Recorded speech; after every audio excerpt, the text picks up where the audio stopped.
YouTube वाले star teachers जिनको कुछ जानना ना कौड़ी। और मुझे आप ये बताइए कि आप ये 2 कौड़ी की नॉलेज, 2 कौड़ी का टीचर किसको बोल रहे हैं? धर्मेंद्र जी के देहांत की झूठी खबर कि हम पैसे वसूलते हैं।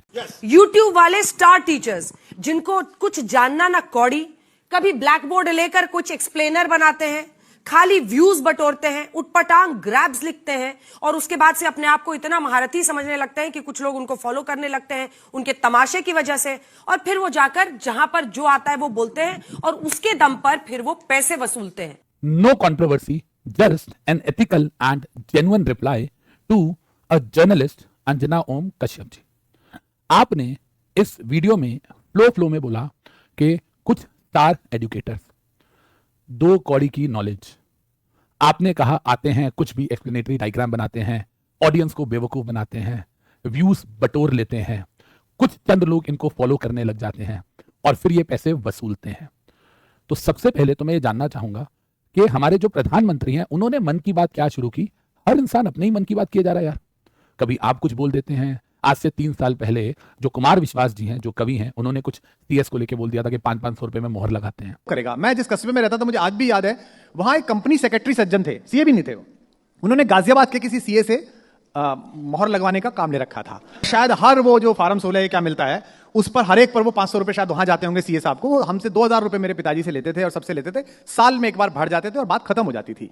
आप एक बात बताइए मुझे, आप लोगों ने धर्मेंद्र जी जो कि इतने बड़े लिविंग लेजेंड थे, उनके जीते जी उनके डिमाइस की खबर चलाई।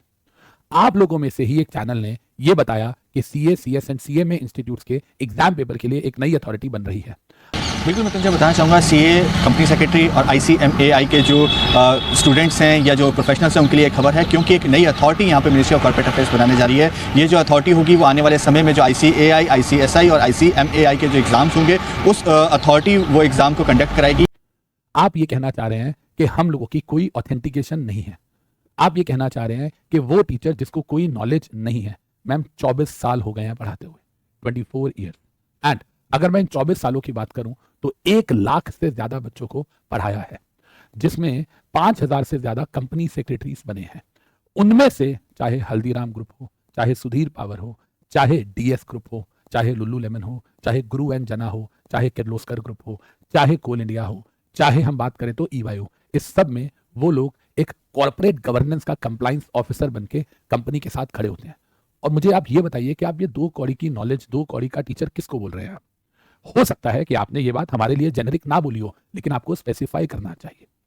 आप ये कह रहे हैं कि लोग हमें फॉलो करते हैं। जनाब, एक चीज को समझिए, मैडम मोहतरमा, आपको एक बात समझनी चाहिए कि अगर आपके होते हुए भी वो हमें फॉलो करते हैं तो ये आपकी इनकैपेबिलिटी है। आपको अपने गिरेबान में झांकने की जरूरत है। आप मुझे एक बात बताइए, थोड़े दिन पहले धर्मेंद्र जी के देहांत की झूठी खबर आप लोगों के मीडिया चैनल्स ने चलाई। आपकी न्यूज पे अगर हम रिलाई करके कोई वीडियो बनाते हैं तो हमें भी उसकी शर्मिंदगी झेलनी पड़ती है, क्योंकि इंस्टीट्यूट्स नोटिफिकेशन ला देते हैं कि जी ऐसा कुछ नहीं हुआ, ये जो न्यूज चैनल्स है ये अफवाह फैला रहे हैं। आप एक चीज बताइए, हम ग्लोबल रैंकिंग पे 157th नंबर पे हैं आज के टाइम में एज फार एज न्यूज की ऑथेंटिकेशन इज कंसर्न्ड। तो आप बताइए कि माजरा सीरियस किसके लिए है? आपने एक बात बोली कि हम पैसे वसूलते हैं, उसको इंग्लिश में एक्सटॉर्शन बोलते हैं। Do we look like extortionist to you? क्या हम वाकई में भारतीय न्याय संहिता के अंदर एक्सटॉर्शन करते हैं, पैसे वसूलते हैं? जबकि आप में से ही एक सज्जन जिनकी जिंदल ग्रुप के साथ एक वीडियो वायरल हुई थी 100 करोड़ रुपए की वसूली करते हुए। सुधीर जी, साला स्टार में आए, किसी और में आए, कोई दिक्कत नहीं है। हम तो इसलिए परेशान है, इशार से फोन। भाई साहब, ये सुभाष जी से बात नहीं हुई क्या? क्या बात है, सुभाष चंद्र जी से बात कर लो। क्यों दिखा रहे हैं, क्या कर रहे हैं? या तो ये है कि भाई जी इतना प्रोफेशनल हो गया कि सुभाष चंद्र जी की भी बात नहीं मान रहा। जी समीर साहब, उनको ये लग रहा है कि भाई 20 के 100 कैसे हो गए, उनकी अभी तक समझ में नहीं आया। ये पता नहीं है एक्चुअली, 20 करोड़ के 100 करोड़ कैसे हो गए अभी तक समझ में नहीं आ रहा है अब ये। और उसके बाद उन पे चार्जेस भी लगे थे। तो प्लीज एक बार आप सोचिए कि यहां पर 2 कौड़ी का कौन है, यहां पर वसूली कौन कर रहा है, यहां पर कौन लोगों को बहला फुसला के अपने पीछे लगा रहा है। देखिए, फ्रीडम ऑफ स्पीच सबके साथ है, आपके पास भी है, आप भी भारत के नागरिक हैं हमारी तरह। Article 19 sub article 1 clause A और संविधान freedom of speech and expression सबको देता है, but with a bit of decency and morality. हम कभी समय रैना के अगेंस्ट चले जाते हैं कि ये डिसेंट नहीं है, मोरल नहीं है, लेकिन क्या हम उससे कम है? आप एक चीज सोच के देखिए, जो मैं आपको कह रहा हूं सुनिएगा, मैं चाहूंगा कि ये वीडियो आप तक पहुंचे। मैं तो इतने बड़े यूनिवर्स का एक छोटा सा टीचर हूं जो एक बहुत छोटी सी कैटेगरी चलाता हूं कंपनी सेक्रेटरी की। आप खुद सोचिए, हम जब बात करते हैं मीडिया की, media is the fourth pillar, journalism is the fourth pillar of Indian constitution. लेकिन आज मुझे लगता है, हैरानी होती है, क्या वाकई में ये फोर्थ पिलर है? और अगर है तो क्या हमारा संविधान अपाहिज हो गया है? Are we living in an handicapped nation और स्पेशली डिसेबल्ड इकोनॉमी? मैं आपसे खासा नाराज हूं। मुझे पता है कि आपको फर्क नहीं पड़ता। कुमार विश्वास को भी कहां पड़ा था? उन्होंने भी एक बार में बोल दिया था, एक सज्जन है जो सीएस है, जो कि सीए भी नहीं है। यार ये कौन सा कॉम्प्लीमेंट था कि सीएस है सीए भी नहीं है? भाई सीएस को सीए होना जरूरी नहीं है, थोड़ी सी तो नॉलेज कीजिए ना यार। जितना ध्यान आप कविताओं में लगाते हैं, थोड़ा सा ध्यान आप प्लीज लॉ की नॉलेज में भी लगा लीजिए, तो आपके लिए भी अच्छा होगा। जनाब, अगर मैं आपको बोलूं कि वो बंदा जो कवि है वो तो एक्टर भी नहीं है, यार कवि और एक्टर का क्या कनेक्शन? सर सीएस के लिए भी सीए कहां मैंडेटरी है? ये वो क्रिकेटर विराट कोहली जो कि फुटबॉलर भी नहीं है। सर ये कैसा सा व्यंग है यार? ये कैसी सी चीजें हैं और हमारे देश में क्यों हो रही है?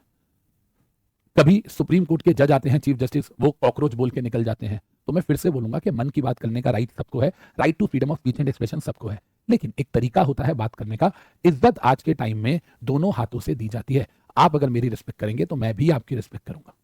We need to understand this, that we cannot force anyone to respect. It is the thing which can only be earned. Just because आप एक वरिष्ठ पत्रकार हैं जिस पे मुझे अब डाउट होने लगा है, इसका मतलब ये नहीं है कि आप कुछ भी बोलें।